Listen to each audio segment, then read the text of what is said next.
Dans le deuxième chapitre des Pirkei Avot, la Mishnah 4 nous dit Hu Haya Omer, il disait, il s'agit de Rabban Gamliel, le fils de Rabbi Yehuda Hanassi. Le chapitre il commence avec Rabbi Yehuda Hanassi, l'auteur de la Mishnah, et après ça continue un petit peu, c'est un peu la période d'injonction entre la période des Tanaïm, des maîtres de la Mishnah, et des Amoraïm.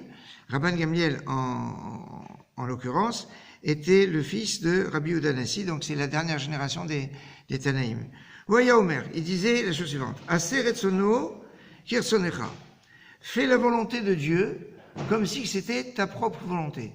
C'est-à-dire que quand tu vas devoir faire des mitzvot, étudier la Torah, tu vas le faire quelque chose qui te concerne à toi. Donc je sais que c'était entre guillemets tes oignons, quelque chose qui t'importe pour toi. Et donc d'une façon pleine et complète. Que deshiase retsonar kirsono, afin qu'il fasse que ta volonté soit comme sa volonté. Ça veut dire en clair qu'il exauce toutes tes volontés. C'est pas mal. C'est-à-dire je veux que Hachem il réalise ce que j'ai envie. Eh ben réalise qu'Hachem il a envie de toi. C'est très fort. Après il va nous dire. Ça ressemble à quoi? Ce que je viens de vous dire, c'est que, par exemple, c'est cas classique, quand on va pour un bar mitzvah, on va lui acheter le costume. Le bar mitzvah, c'est une fois dans la vie. Hein, alors, beau costume, et puis il faut rajouter ça pour ceci, puis on va truc, et puis on va truc. Et puis alors, après, quand on va acheter les téfilines, c'est quoi les moins chers? C'est si cher les téfilines. Ou alors il y a aussi la question, les téfilines, il faut les entretenir, etc. Enfin, des fois, on n'a pas besoin, si elles sont de très bonne qualité, on n'a pas besoin d'échanger.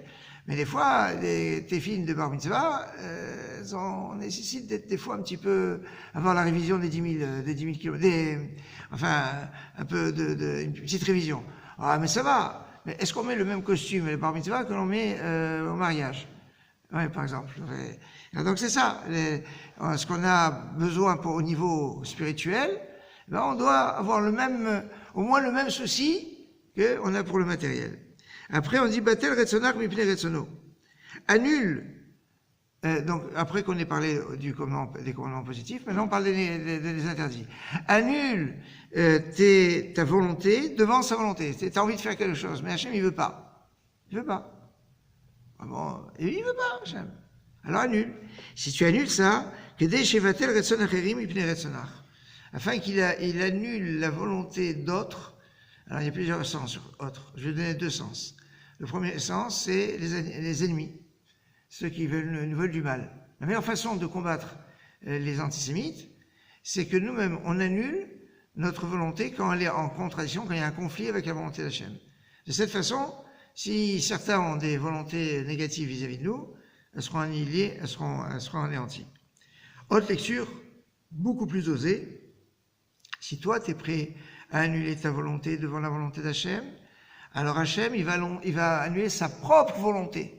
C'est-à-dire, si Akadosh Baruch Hu, il a décidé une Gzera Ra'a, ou quelque chose comme ça, eh ben, alors la Mishnah, elle dit pas d'une façon flagrante, parce qu'elle parle d'une façon, on va dire, habillée, on parle d'Hachem. Donc elle dit Retson Acherim. Retson Acherim, dans la Mishnah, ça veut dire la volonté d'Hachem. Hachem, il va annuler les mauvais décrets si toi, tu annules les mauvaises habitudes ou les mauvaises volontés que l'on pourrait avoir. Chodesh Mevorach.